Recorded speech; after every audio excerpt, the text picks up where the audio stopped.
माझ्या प्रिय बाळा, आज तू खूप शांत चित्ताने हा संदेश ऐक। तुझ्या मनात ज्या काही शंका आहेत, जे काही प्रश्न तुला रात्रंदिवस सतावत आहेत, त्या सगळ्यांची उत्तरं तुला आज इथे मिळणार आहेत। तू म्हणतोस ना, स्वामी, मी तुमची एवढी सेवा करतो, तरी माझ्याच वाट्याला एवढं दुःख का? तर बाळा, सोनं आगीत तावून सुलाखून निघाल्याशिवाय त्याला झळाळी येत नाही। तुझ्या आयुष्यातला हा कठीण काळ तुला संपवण्यासाठी नाही, तर तुला घडवण्यासाठी आला आहे। बाळा, हे जग आणि इथली नाती खूप विचित्र आहेत। कलियुगाचा हा असा काळ आहे जिथे माणूस स्वतःच्या स्वार्थासाठी तुला आपला म्हणेल आणि गरज संपली की अनोळखी होऊन जाईल। तू ज्यांच्यासाठी तुझं रक्त आटवलंस, ज्यांना तू स्वतःच्या सुखापेक्षा जास्त जपलं, त्यांनीच कदाचित आज तुला एकटं पाडलं असेल। पण तू का रडतोस? ज्याचं कोणी नसतं त्याचा मी असतो। तू आज स्वतःला एकटं समजू नकोस। तू जेव्हा शांत बसून डोळे मिटतोस, तेव्हा तुझ्या हृदयाचे जे ठोके पडतात, त्या प्रत्येक ठोक्यात मी, श्री स्वामी समर्थ रूपात तुझ्या सोबत असतो। तुझ्या आयुष्यात आज जे काही आर्थिक संकट आहे, जी पैशांची नड आहे, ती कायमची राहणार नाही। तू कष्ट करायचं सोडू नकोस।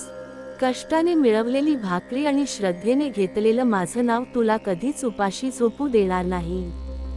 तुझ्या प्रगतीचे मार्ग मी उघडत आहे, फक्त तुला ते ओळखता आले पाहिजेत। लोक तुला नाव ठेवतील, तुझ्या चारित्र्यावर शिंतोडे उडवतील, तुला खाली खेचण्याचा प्रयत्न करतील। पण लक्षात ठेव, जो झाड फळांनी लदबदलेलं असतं, त्यालाच लोक दगड मारतात। तुझी सहनशीलता हेच तुझं सर्वात मोठं अस्त्र आहे। शांत राहा, वेळ प्रत्येकाचा हिशोब चुकता करते। तुझ्या घरातील वातावरणाबद्दल तू चिंतेत आहेस ना? घरामध्ये सतत कटकटी, आजारपण किंवा पैशांची चणचण भासते?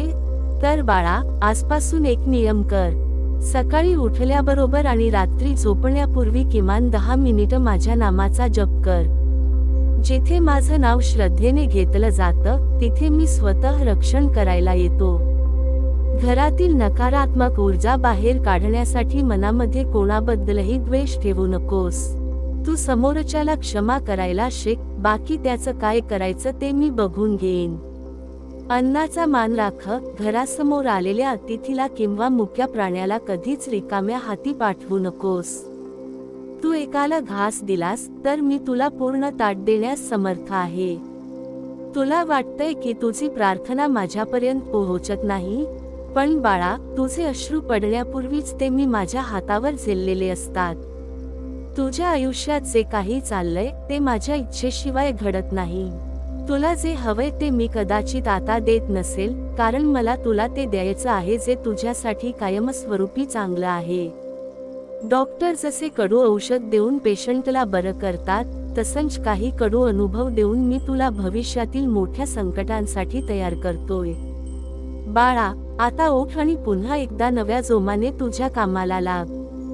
तुझ्या मनातली ती भीती, तो न्यूनगंड कायमचा काढून टाक। तू स्वामींचा वाघ आहेस, तुला घाबरण्याचं काहीच कारण नाही। तुझे शत्रू तुझ्याविरुद्ध कितीही कट रचू देत, जोपर्यंत माझा हात तुझ्या डोक्यावर आहे, तोपर्यंत तुझा केसालाही धक्का लागणार नाही। तुझ्या कष्टाचं फळ, तुझ्या प्रामाणिकपणाची पावती तुला लवकरच मिळेल। तुझ्या आयुष्यात आनंदाचा असा वर्षाव होईल की तू जुन्या दुःखांना कायमचा विसरून जाशील। तू फक्त विश्वास ठेव। तू माझं होऊन बघ, मी अख्खं जग तुझं करतो। तुझ्या प्रत्येक श्वासात, तुझ्या प्रत्येक पावलावर मी तुझी सावली बनून सोबत आहे।